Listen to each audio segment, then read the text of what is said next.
Hi, fifth graders. We are continuing our read of Falcon Wild, and as you're aware, we are very close to the end of this book, and at a very, I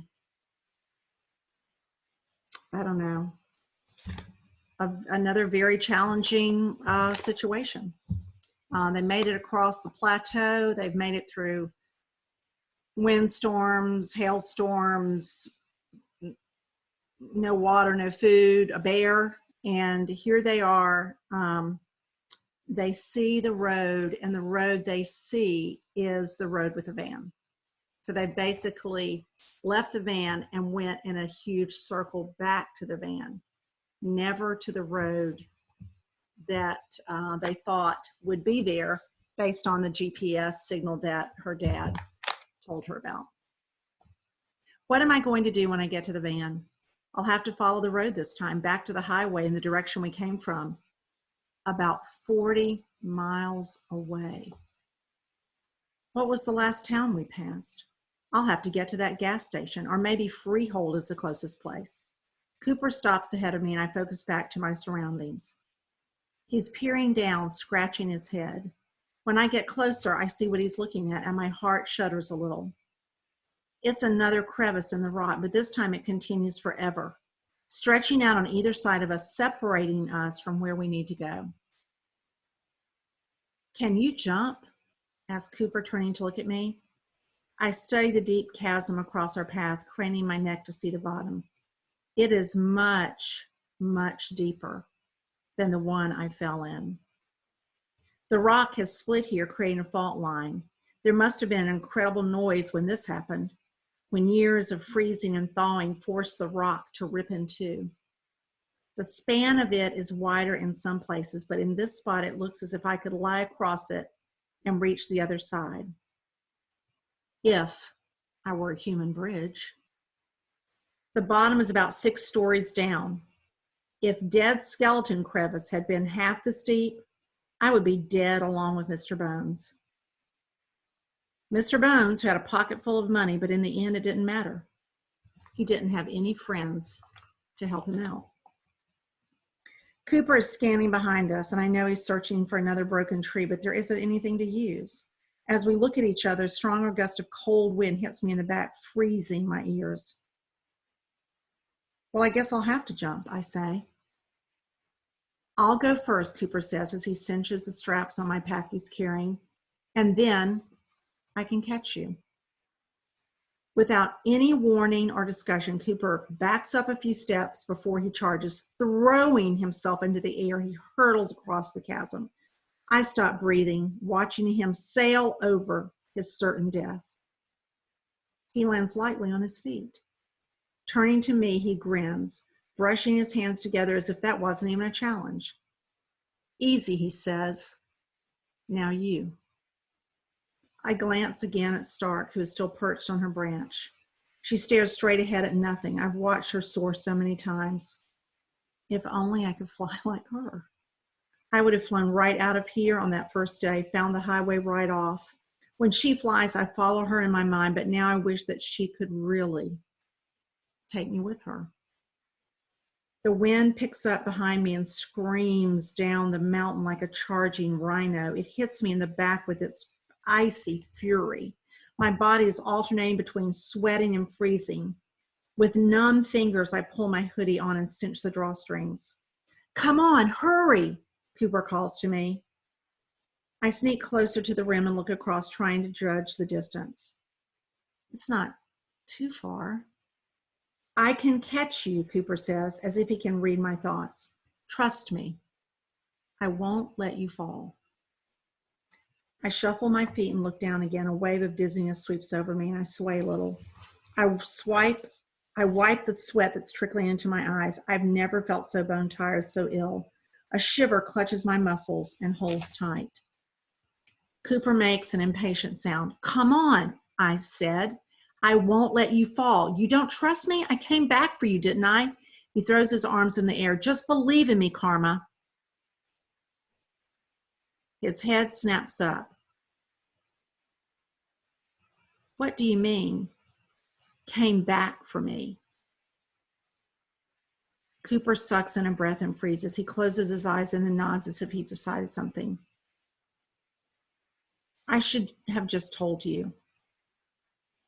After I left you guys on the highway, I was good to go. I got another ride into town, found a bike. I was golden. But I couldn't stop thinking about your crappy van. I pictured you stuck on the side of the road with a flat tire and no one around to help. A coldness creeps down my back that has nothing to do with the wind. Cooper kicks a rock over the edge. It clips the side of the gorge with a little tick. I watch as it plummets. I figured I'd just go check so I could stop wondering about it already. You weren't on the side of the road anywhere, and I was thinking, good, that's it then. But then I saw your freaking bird. She's so white and hard to miss. It had to be yours. And then the stupid bike ran out of gas and I got to the end of the road, but you guys hadn't passed me. So I followed your bird, and when I found you, it was worse than I thought.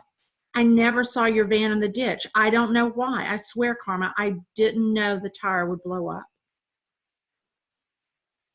My voice comes out calmly, but inside I'm feeling like that exploding tire. How did you know we'd have a flat tire, Cooper? He pauses. You were right when you said this is all my fault. It's always my fault. I screw up everything I touch. Cooper rubs a hand over his face. His shoulders are back to their usual slump. I ask him again. How did you know, Cooper? I hated your perfect family. And then you dumped me on the side of the road just like everyone else in my life. So I slashed the tire. The whole world fades away and I feel as if I'm tilting off it. I picture him again on that day, his hair blowing through the window. He was at the back of the van near the tire. I picture his sharp knife we've been using this whole time. Finally, I point a shaking finger at him. Why? I'm unable to find any more words. I can hardly see with the film of rage that has settled over me. All this time I've been traveling with Cooper, not knowing he's the one that caused our accident. I thought he was my friend. How could I have been so stupid? My hands clench, which brings a shooting pain that sears my left arm. My whole body feels hot and damp and sick. I collapse to my knees, holding myself up with one arm.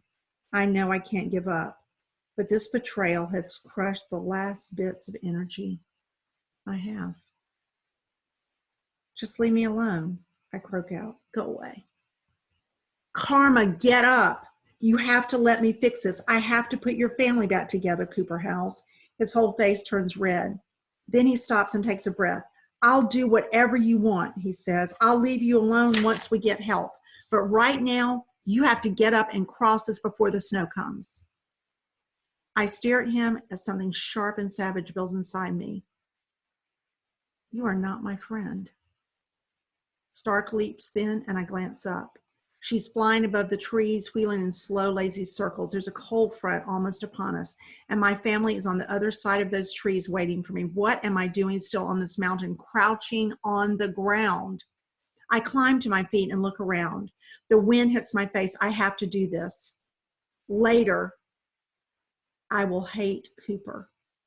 But right now, I'm going to get to my family. I won't look at the traitor traveling with me. I back up as Cooper did and then sprint to the edge. Just as I'm about to launch myself across the crevice, a hot wave of nausea grips me. I stumble at the last second. My leap is not enough to propel me to the other side. I reach for the edge and miss.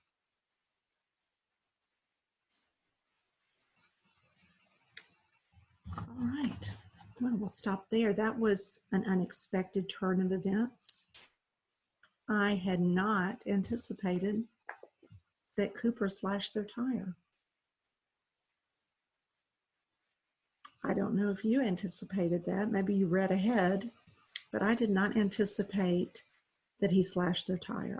I saw that he was, distraught about his family. I understood that, and I saw that he was trying to get away from his uncle, and that he was struggling, with finding his place. Didn't see that he slashed the tire. Yet interesting, very interesting that he chose to go back. to find them. Well, we're stopping there for today, and we will pick up next time, page 149, chapter 25. Thank you so much, fifth graders. See you again. Take care. Bye.